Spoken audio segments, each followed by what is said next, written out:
Hey there, welcome back to GP Reactions. I hope you're doing really well. I hope you're having a great day. Have had a great week, and a big thank you to everybody that subscribes to my channel. I really do appreciate it. I might not be the most prolific reactor, but I generally really enjoy what I listen to. Probably 99% of the stuff I've listened to I've really enjoyed, and I've really enjoyed listening to this band. I knew a few tracks before I started my channel, but this has really expanded my knowledge of this band, and everything I listen to has a surprising element to it that the quality is there throughout. However, everything has to start from somewhere, and I'm going to go back to the very beginning with Genesis, and this is a track called Where the Sour Turns to Sweet.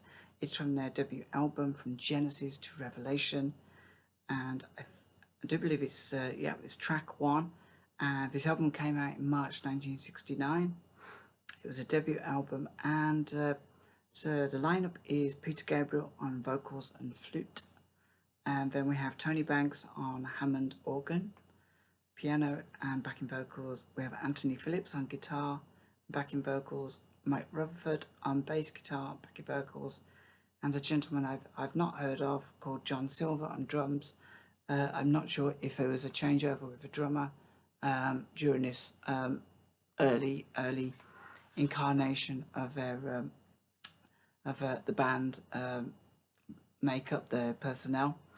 So yeah, I'm really looking forward to this. I know nothing about this album, and I'm going back. I feel like I'm discovering an ancient artifact. So without further ado, this is Genesis and Where the Sour Turns to Sweet.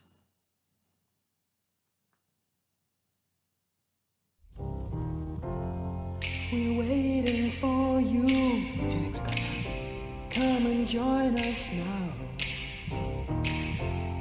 We need you with us. Come.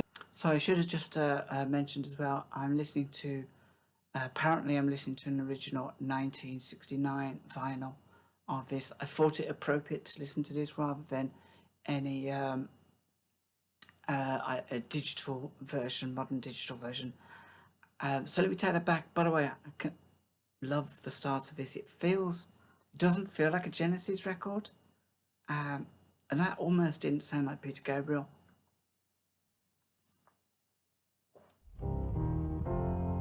We're waiting for you.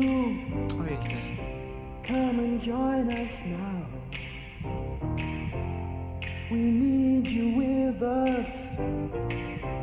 Come and join us now.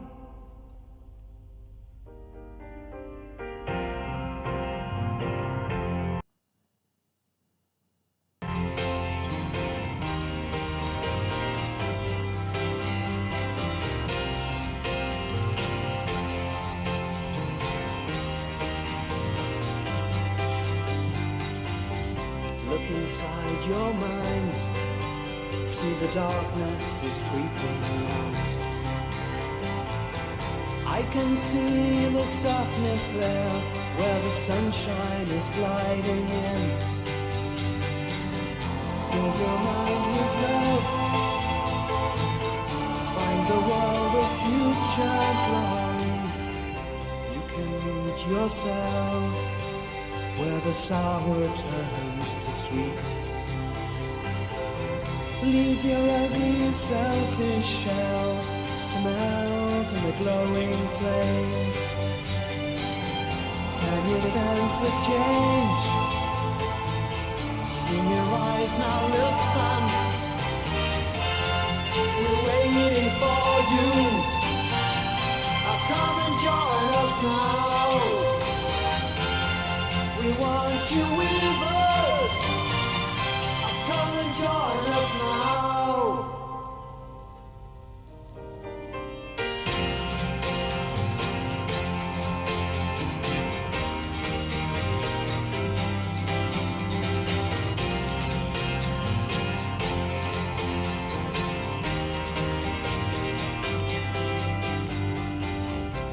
paint your face all white to show the peace inside.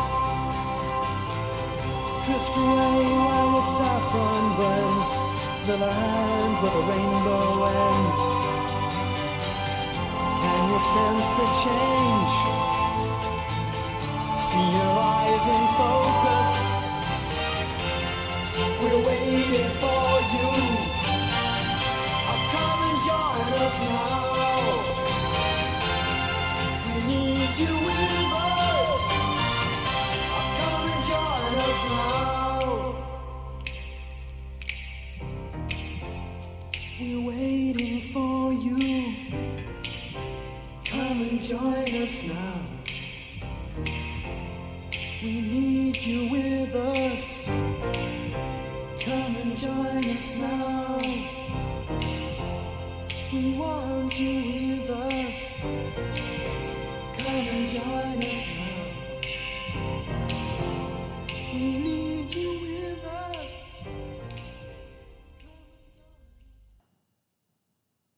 So there was a Genesis with Where the Sour Turns to Sweet.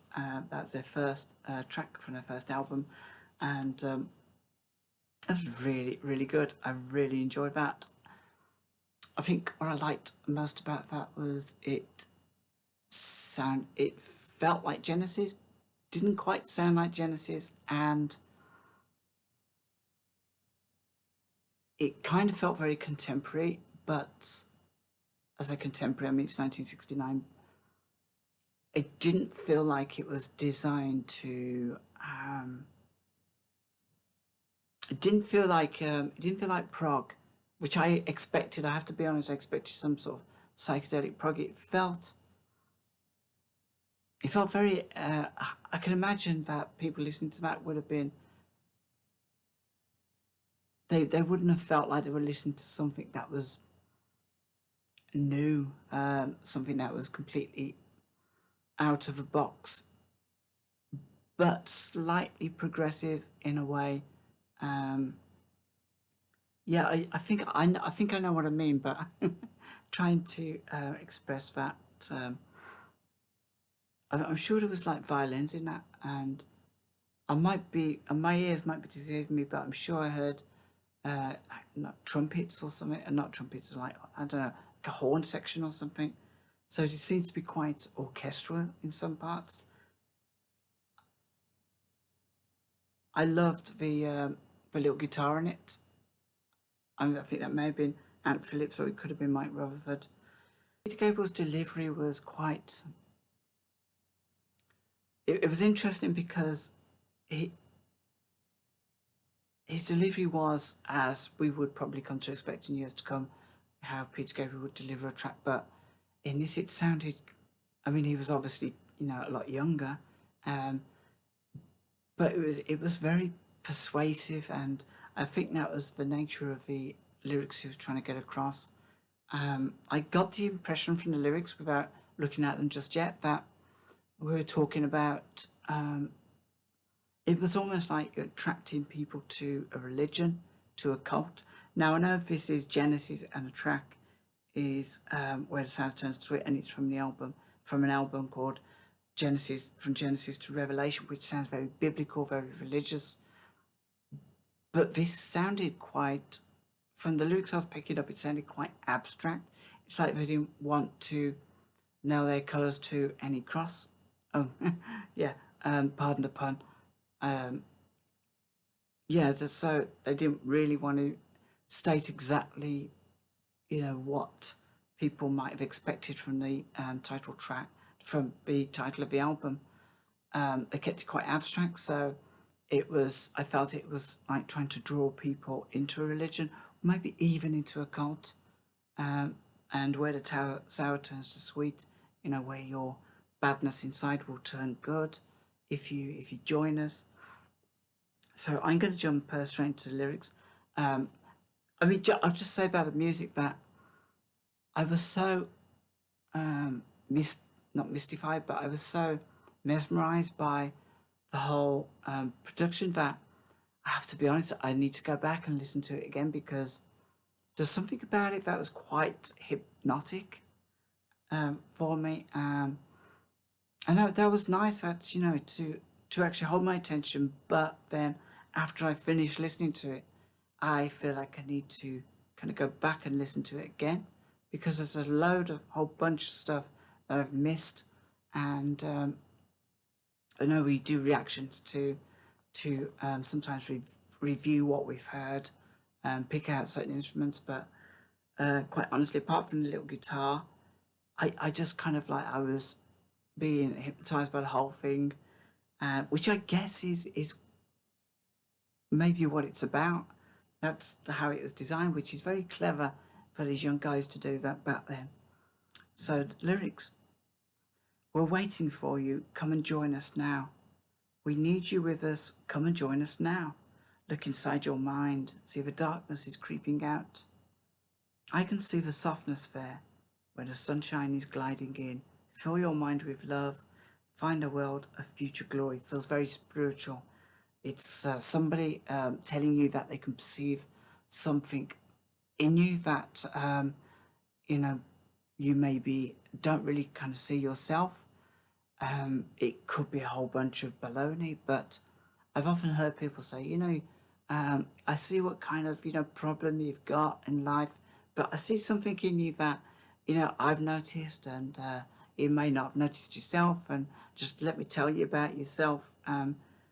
And if you was to wanting to recruit someone, first of all, you have to find that soft spot to kind of hook, and then sort of draw them back, draw them into whatever it comes next.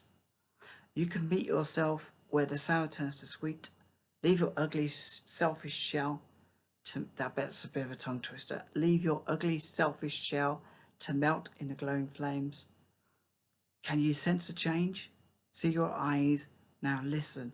So it's appealing to somebody's senses, to to to and to their perception, to actually self-reflect, to see what's inside them as ugly and bad, even though it might not be. But they're being told to look at the ugly and badness inside them, and then use their senses to confirm that, and draw it out. We're waiting for you. Come and join us. We want you with us. Come and join us now. So that's a repeating theme of, I suppose, is that a verse?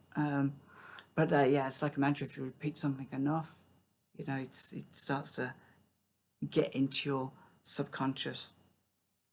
Paint your face all white to show the peace inside. Drift away while the saffron burns to the land where the rainbow ends. Can you sense the change? See your eyes in focus. So that kind of sounded a little bit hippie-ish, maybe like a drug-induced thing. I mean, it was the 60s. And then they repeat again, the verse or the chorus, we're waiting for you now. We're waiting for you. Come and join us now. We need you with us. Come and join us now. What a great debut single to this album, and I didn't expect that. I didn't know what exactly to expect. I think I was expecting something akin to a little bit eccentric, a little bit maybe a little bit Pink Floydish, so some experimental organ sound, just something really out there, just to say, we're different. We're gonna make some incredibly strange and some incredibly powerful music in the years to come, but we're very different from like your pop sound. Obviously, Jonathan King was involved with Genesis. I'm not sure if he was involved beyond this album, but maybe he was constraining them to try and make something that was possibly commercially palatable, rather than just make something really abstract and unusual and bespoke that will take 10-15 years for people to understand and appreciate. I think maybe if Jonathan King was involved in it, he'd want something that could sell. Yeah, that could be on somebody's shelf in a vinyl form. So something very commercial. folks, let me know what you think of this track, how you feel about it, and for sure, I'm going to continue with this album. I think I am open to other Genesis suggestions, but now I've heard this, I want to explore a little bit more, and I'll probably stick with this album and see where it takes me. I can't wait to hear the other tracks. But like most of the albums I react to, it might take a year to get through this album, which is fine. I will listen to other Genesis songs as well if anybody wants to suggest anything. I really enjoyed the cinema show. That was fantastic. So yeah, till next time, take care of yourselves and have a great day.